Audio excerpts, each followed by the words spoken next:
principal objetivo do marco legal é você melhorar o ambiente de negócios no Brasil.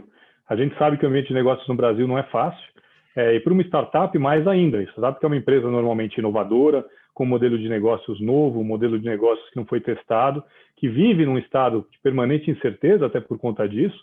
E aí você ter algumas medidas que ajudam essas empresas a sobreviverem, a passar por o que ele chama de vale da morte, né, que é esse estágio inicial em que você está testando seus produtos, testando seus serviços e tem dificuldades, né, para ir adiante. Então é importante ter esse tipo de medida. E aí esse estudo Sharing Good Practices on Innovation, o objetivo foi exatamente esse. Foi estudar, analisar a Europa, principalmente, alguns países europeus que tiveram legislações recentes voltadas a startups, e entender que tipo de medida pode ser trazido para o Brasil para poder fomentar as startups aqui. E aí a conclusão é que existem medidas, né, na Itália, na Espanha, principalmente, que podem ser replicadas aqui. E quando a gente fala no marco legal, o marco legal não é uma lei fechadinha, em que você tem todas as previsões do que deve ser uma startup, como ela deve funcionar e etc. São várias medidas, né, que somadas acabam criando várias engrenagens, né, que você vai girando e que vão gerar um ambiente de negócios mais favorável. Tanto para o empreendedor, que tem a vida, né, como a gente disse, difícil aqui, mas também para o investidor, que sente, às vezes, uma insegurança jurídica em aplicar sua poupança, seu dinheiro nesse tipo de empresa.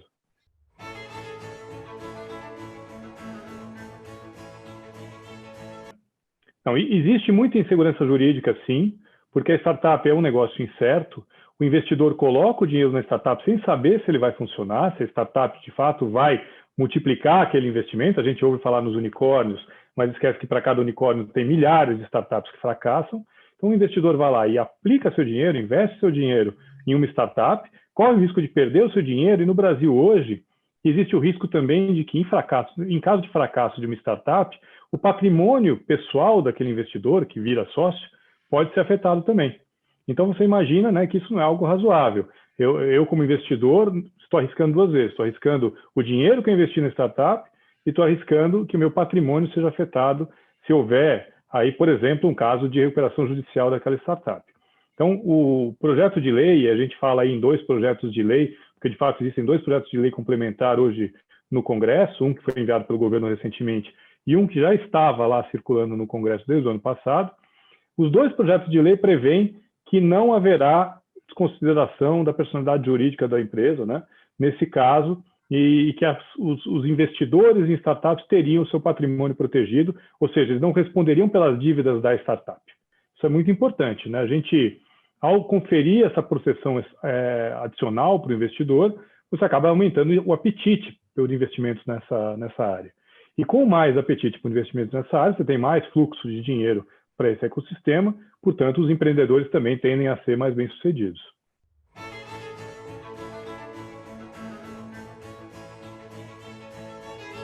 Essa é exatamente a primeira dificuldade em se criar um marco legal de startups. Porque se você opta por uma definição muito abrangente de startup, você vai acabar atingindo um número muito grande de empresas, o que é positivo em termos de impacto econômico, de impulso para a economia, mas você não consegue, o custo econômico, as medidas favoráveis que você vai criar, ele acaba sendo tão alto que ou essas medidas vão ser enfraquecidas, então você tem estímulos menores para essas empresas, ou até inviabilizado. Então você acaba melando aquela possibilidade de criar aquele estímulo específico. Se você cria também uma definição muito específica, né, muito restrita, você atinge um número menor de empresas e consegue dar, de repente, uma grande vantagem para aquelas empresas, o que é muito bom. Por outro lado, na hora que você atinge poucas empresas, o estímulo à economia é menor. Então, é um equilíbrio difícil de se alcançar. Não existe definição universal de startup. Então, o que tem que se procurar?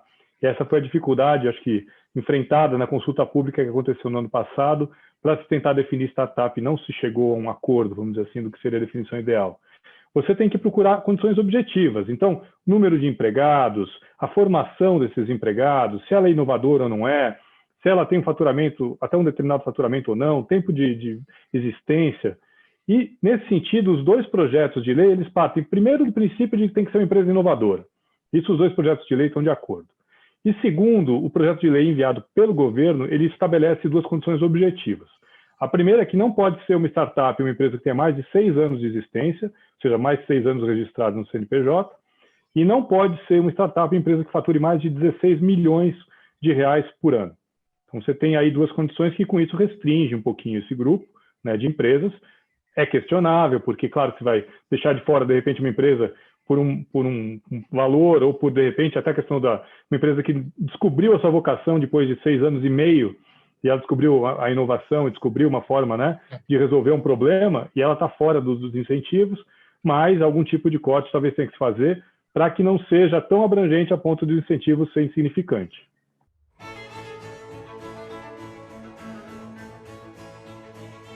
Existe agora a discussão no Congresso em que talvez esses assuntos sejam incluídos, porque o projeto do governo, ele tirou, né, da discussão, o projeto de lei complementar enviado pelo governo não trata de aspectos tributários nem trabalhistas, mas o projeto de lei complementar que estava no Congresso trata.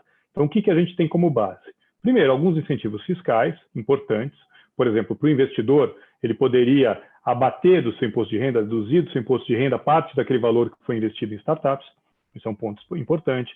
A possibilidade da startup ingressar no Simples Nacional, coisa que ela já pode, mas que a ela não se apliquem algumas das exceções, algumas daquelas vedações que existem no Simples. Então, uma empresa hoje não pode ter um sócio pessoa jurídica e estar no Simples, ela não pode ter uma SA e estar no Simples, ela não pode ter um sócio estrangeiro e estar no Simples. A startup seria uma exceção, ela poderia ter essas características e ainda assim optar pelo Simples. Então, tributariamente, isso vai conferir uma vantagem às startups. Trabalhista é importantíssimo também, é outro aspecto que tem que ser discutido no Congresso.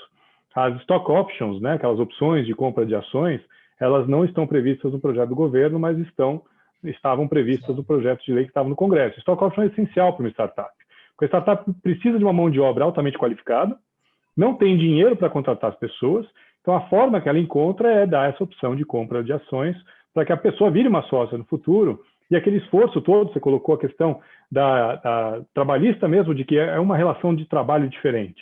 A pessoa vai à noite, ela está preocupada com o futuro da startup, ela está engajada de uma forma diferente, porque ela quer também uma recompensa.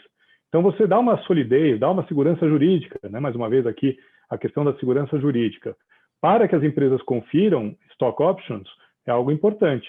Fora a questão de remuneração variável, de acordo com performance, né, tanto do empregado quanto da empresa, tudo isso pode ser previsto no marco legal, também aumentando aí, conferindo um novo estímulo às startups.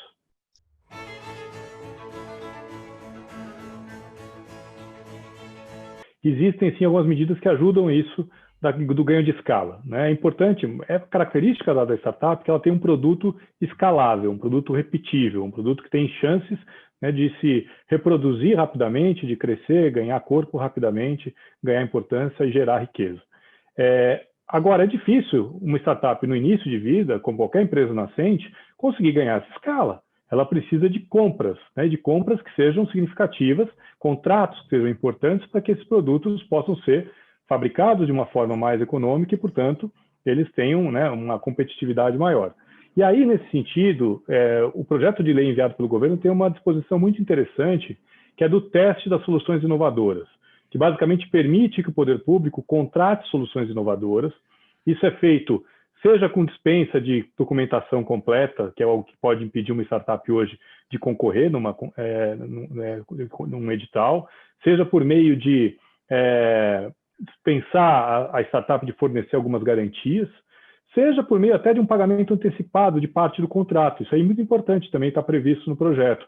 Ao você pagar antecipadamente parte do contrato, talvez aquela startup que tenha apenas uma ideia, um produto minimamente viável, possa se transformar, né, numa empresa com mais corpo, que use aquele dinheiro para fomentar aquela própria ideia, para basear, use aqueles recursos para poder pagar aquela própria ideia, e aí a ideia, que era apenas uma ideia, uma solução inovadora, passa a ser uma realidade.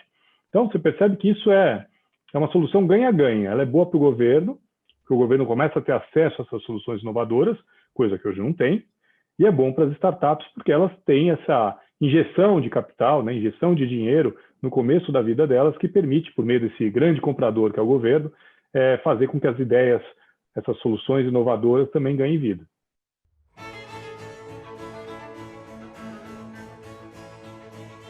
E uma das vantagens que o governo pode ter em contratar startups que tenham soluções inovadoras é também fomentar negócios de impacto. Lembrando que negócio de impacto é aquele negócio que tem uma finalidade de lucro, né, não é uma organização não governamental, é um negócio com fins lucrativos, mas que gera uma externalidade positiva para a sociedade, seja porque traz algum benefício ambiental, algum benefício social.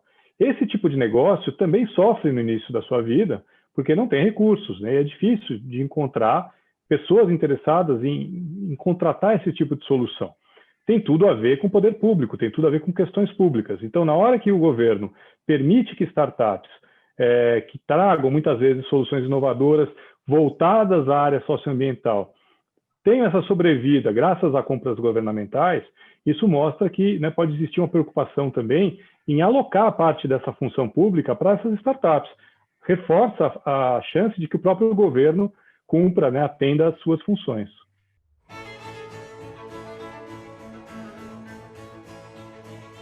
O que vai ser feito agora, então, é que o projeto do governo se junta ao projeto de lei complementar que já estava no Congresso.